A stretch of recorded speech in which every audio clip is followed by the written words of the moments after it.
Hi everybody, this is Nikki and I am here trying to do a fast video so I can go get my kids. I'm looking for my quarter. Okay, and I got it. Okay, this is no medical advice. This is personal experience, personal theory, personal practice. May or may not be right. And in fact, I'll repeat that because that's the truth. This is how I've learned how to refill a T-Slim cartridge. And this is from Joanne. You asked, it had to have been a month and a half ago now, maybe a year and a half ago. I can't remember, but I can't remember. So, and I went to go refill my cartridge today and I remembered. So here I am to talk about it. Okay, before I say anything else, I would like to say that I have learned my lesson kind of about refilling a cartridge and not changing out my set, which I'm actually going to do today, which means I haven't really learned my lesson, but only because I plan on changing everything again tomorrow. So I will say that some of these things, as far as refilling a cartridge or adding extra insulin to a current cartridge, reusing a set or extending it for another couple days or doing the combination of the two, I don't think that they're guaranteed to be without consequences. And some of the consequences, I think, are probably, they vary in how significant they could be. So I will say really quickly that I think that adding insulin to a cartridge is probably one of the more benign. That's my pump telling me I'm out of insulin.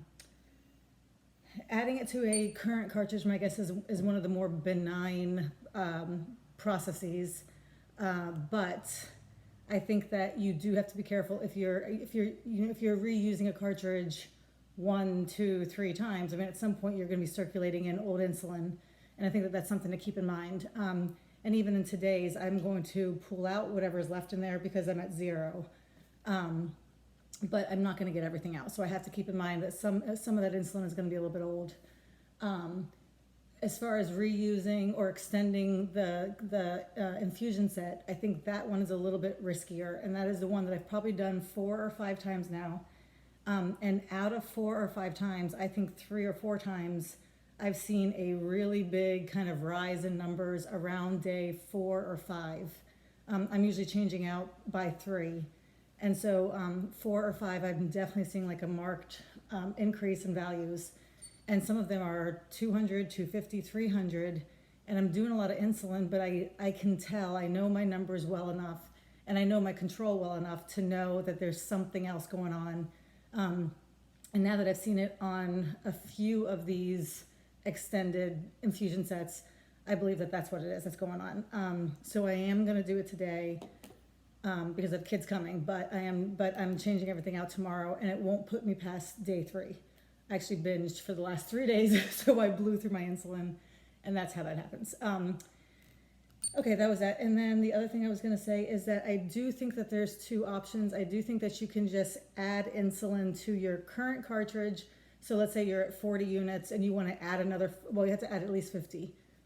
I think there has to be at least 50 in the cartridge. So maybe that's not true. Maybe there just has to be 50 in the cartridge when you do it. But let's say you want to add to your current cartridge. That's one thing. And in my case, I am going to just add to it because I do plan on changing it tomorrow.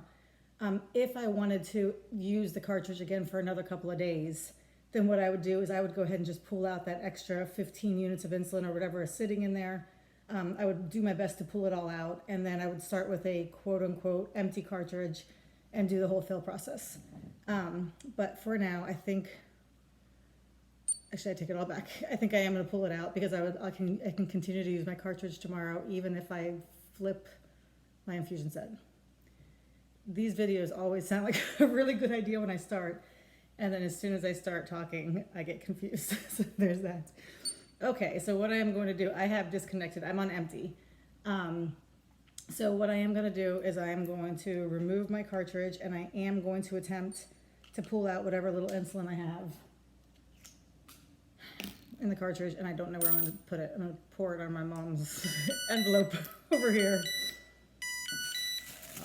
I'll put it in her little bag. She doesn't watch my videos, so this is but she does know the smell of insulin, so I will be her number one suspect. Okay, so I'm going to attempt to pull out whatever's in here, and I do it just by sticking in a syringe. I do keep my syringes, and I do it just like I'm doing from the vial. Okay, and you can see there it's about 20, I'm going to guess about 20 units. Which, if you are a T-Slim user, you can put it on our sink.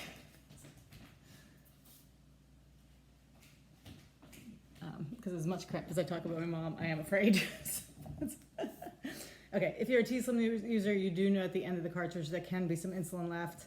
And sometimes I'll just add the insulin to it and use it. But for demonstration purposes, I'm going to empty the cartridge out. And I'm going to go ahead and give it my full. For me, it's 250.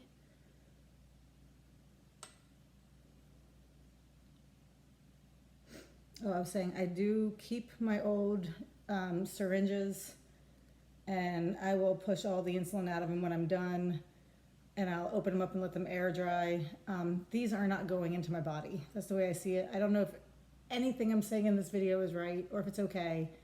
The only thing I can say is these are the habits I've formed, and knock on wood, I've done so without any kind of major problems so far. So that might mean that it's okay, or it might mean that, you know, I'll be in the ER tonight with I shouldn't even joke. I won't joke. Okay, I got my insulin, and you can't see this. As far as this part of the process, I do it just the way I do for a regular cartridge fill.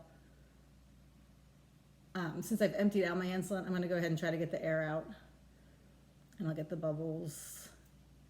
I used to be very nervous about all this, and now I'm less so. So I do my best, and then I plunge directly in.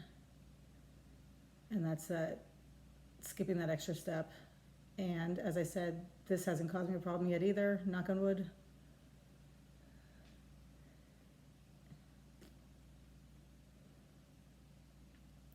And I don't even know if I need to show you the rest, but that's it. I would follow the rest of the step just as if I'm filling a new cartridge, but that's how I reuse a cartridge. In this case, as I said, I am going to reattach to my infusion set that has been in for a little less than 2 days. The reason I say I will not do that again as far as extending it beyond my 3 days is because I have seen some really big numbers around day 4 and 5, which I know is probably either scar tissue. I'm not exactly sure what it is, or maybe the tubing. And in fact, one of the T-Slim calls, they did ask when I had some occlusions, and it was following a surgery. And I think there was a whole lot of reasons for the occlusions, but the first thing they asked is, have you used the tube, extended it, or refilled a cartridge? And in that case, my answer was no, but it made me think, I don't think that these things are without, potentially without consequences.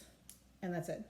I'm not gonna do the rest of it because I gotta go get my kids and I'll focus.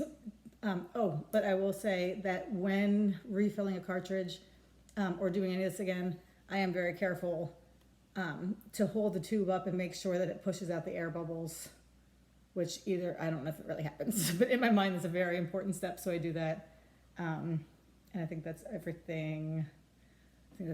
My tube is full, so I have to push out 10 units, but as soon as I hit fill, it'll start to drop. It'll start to drip immediately. I can just go show you that. That's because my tube is already full, but I still have to let it do the 10 units all over my mom's counter. So I'm gonna go put that over the sink. Thank you very much for watching, and I hope you have a great day. Bye.